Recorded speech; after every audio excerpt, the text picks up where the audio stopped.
السلام علیکم ورحمۃ اللہ وبرکاتہ۔ الحمدللہ رب العالمین والصلاة والسلام علی سید المرسلین، اما بعد فاعوذ باللہ من الشیطان الرجیم، بسم اللہ الرحمن الرحیم۔ برادران عزیز و معزز خواتین، آج کی اس نشست میں سورۃ الفرقان کی آیت نمبر 4 سے آیت نمبر 8 تک تمام آیات کا ترجمہ و تفسیر پیش کرنے کی سعادت حاصل کی جائے گی۔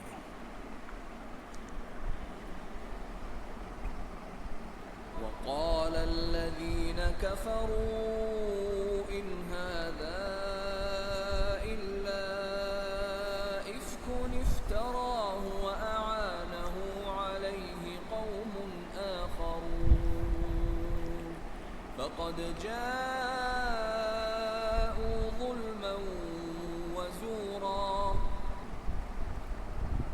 وقالوا أساطير الأولين اكتتبها فهي تملى عليه بكرة وأصيلا قل أنزله الذي يعلم السر في السماوات والأرض إنه كان غفورا رحيما وقالوا ما لهذا الرسول يأكل الطعام ويمشي في الأسواق لولا أنزل إليه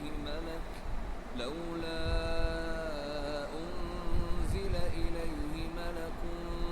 فيكون معه نذيرا أو يلقى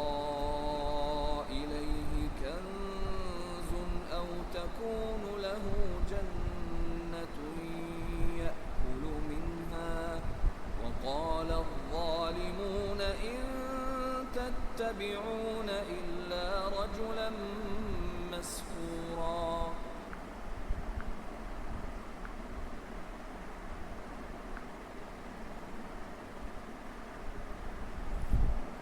اور کافروں نے کہا یہ قرآن تو صرف ایک بڑا جھوٹ ہے جو انہوں نے خود بنا لیا ہے، اور اس پر دوسرے لوگوں نے بھی ان کی مدد کی ہے، تو بے شک وہ کافر ظلم اور جھوٹ پر آ گئے ہیں۔ اس سے پہلی آیات میں اللہ تعالیٰ کی وحدانیت کے بارے میں کلام کیا گیا، اور اس کے بعد بت پرستوں کا ذکر، بت پرستوں کا رد کیا گیا، اور اب یہاں سے قرآن مجید اور نبی کریم صلی اللہ علیہ وسلم کی نبوت پر کفار کی طرف سے ہونے والے اعتراضات ذکر کر کے ان کا جواب دیا جا رہا ہے۔ اس آیت کا خلاصہ یہ ہے کہ نضر بن حارث اور اس کے ساتھیوں نے قرآن کریم کے بارے میں کہا کہ یہ قرآن تو صرف ایک بڑا جھوٹ ہے جو رسول اللہ صلی اللہ علیہ وسلم نے خود بنا لیا ہے، اور اس پر یہودیوں اور عداس و یسار وغیرہ اہل کتاب نے بھی ان کی مدد کی ہے۔ اللہ تعالیٰ نے ان کے رد میں ارشاد فرمایا کہ وہ یعنی نضر بن حارث وغیرہ مشرکین جو یہ بیہودہ بات کر رہے ہیں، ظلم اور جھوٹ پر آ گئے ہیں، کیونکہ انہوں نے اپنی مثل لانے سے عاجز کر دینے والے کلام کو یہودیوں کے تعاون سے گھڑا ہوا جھوٹ کہا، اور اس مقدس کلام کی طرف وہ بات منسوب کی جو اس کی شان کے لائق ہی نہیں۔ آیت نمبر 5 میں ارشاد ہے، اور کافروں نے کہا یہ قرآن پہلے لوگوں کی کہانیاں ہیں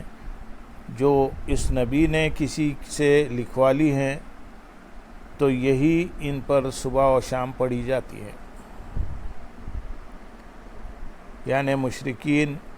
قرآن کریم کے بارے میں یہ بھی کہتے ہیں کہ یہ قرآن اللہ تعالیٰ کی طرف سے نہیں بلکہ رستم وہ اسفند یا یار وغیرہ کے قصوں کی طرح پہلے لوگوں کی کہانیاں ہیں جو رسول اللہ صلی اللہ علیہ وسلم نے کسی سے لکھوا لی ہیں، کیونکہ کسی سے پڑھے ہوئے نہ ہونے کی وجہ سے یہ خود لکھ نہیں سکتے، اس لیے دوسروں سے لکھوا لی ہیں۔ پھر یہی کہانیاں ان پر صبح و شام پڑھی جاتی ہیں تاکہ سن سن کر انہیں یاد ہو جائیں، اور جب آپ کو یاد ہو جاتی ہیں تو وہی کہانیاں ہمیں سنا دیتے ہیں اور کہتے ہیں کہ یہ اللہ تعالیٰ کی وحی ہے۔ آیت نمبر 6 میں ارشاد ہے، تم فرماؤ اسے تو اس نے نازل فرمایا ہے جو آسمانوں اور زمین کی ہر بات جانتا ہے، بے شک وہ بخشنے والا مہربان ہے۔ اللہ تعالیٰ نے کفار کا رد کرتے ہوئے فرمایا کہ اے حبیب صلی اللہ علیہ وسلم، آپ ان کفار سے فرما دیں کہ اس قرآن کو تو اس اللہ عز و جل نے نازل فرمایا ہے جو آسمانوں اور زمین کی ہر بات جانتا ہے، یعنی قرآن کریم غیبی علوم پر مشتمل ہے، اور یہ اس بات کی صریح دلیل ہے کہ قرآن پاک غیبوں کو جاننے والے رب تعالیٰ کی طرف سے ہے۔ آیت کے اگلے حصے میں ارشاد ہے، بے شک وہ بخشنے والا مہربان ہیں، یعنی اے کافرو، تم نے قرآن مجید کے بارے میں جو بات کہی اس کی وجہ سے تم اللہ تعالیٰ کے عذاب کے مستحق ہو گئے، اور اللہ تعالیٰ تمہیں عذاب دینے پر کامل قدرت بھی رکھتا ہے، لیکن اس نے تم پر مہربانی کرتے ہوئے فوری عذاب نازل نہیں فرمایا، بلکہ تمہیں مہلت دی تاکہ تم اپنی بات سے رجوع اور اللہ تعالیٰ کی بارگاہ میں توبہ کر سکو۔ اگر تم نے ایسا کر لیا تو وہ تمہیں بخشنے والا مہربان ہے۔ آیت نمبر 7 میں ارشاد ہے، اور کافروں نے کہا، اس رسول کو کیا ہوا کہ یہ کھانا بھی کھاتا ہے اور بازاروں میں بھی چلتا پھرتا ہے، اس کی طرف کوئی فرشتہ کیوں نہ اتار دیا گیا جو اس کے ساتھ لوگوں کو ڈرانے والا ہوتا۔ اس آیت سے کفار کی جانب سے تاجدار رسالت صلی اللہ علیہ وسلم کی نبوت پر ہونے والے اعتراضات کو ذکر کیا گیا ہے۔ چنانچہ اس آیت کا خلاصہ یہ ہے کہ کفار قریش نے کعبہ شریف کے نزدیک